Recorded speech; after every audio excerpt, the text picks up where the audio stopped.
Senator Gillibrand, I want to thank you on behalf of so many of my friends and colleagues for your UAP reform support. Yes. I have some questions. Yes. When can we expect a public hearing regarding UFOs and UAPs, specifically with these reforms in place? I'm supposed to get a report in the next, I think, month or two. Yes, ma'am. They briefed our staff, but it wasn't very significant. Not a lot of information. They're building the office right now, and they understand what the mission is. So I met the guy who's in charge of the office. He understands he's supposed to work with the private sector and all the people who have all the data and information.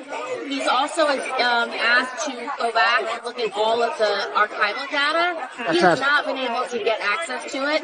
As you can imagine, it's probably siloed in all sorts of Yes, ma'am, it is. And so his job is to try to get access to all of it. And if he can't, I said, just go forward. If you can't get the historic stuff, get what's in the private sector, get the private sector data like FAA data, correlate it, investigate all the other things that are current, and just create a state-of-the-art office. And he's committed. And they're taking it seriously. They're not going to hide it, because there's so many of us now on the Intel Committee and Armed Services that we're going to stand by the service members who document this stuff. And they have video, they have radar, they have heat sensors, they have everything. Materials. They have it. So I'm not going to let it go. I'm 100% committed. And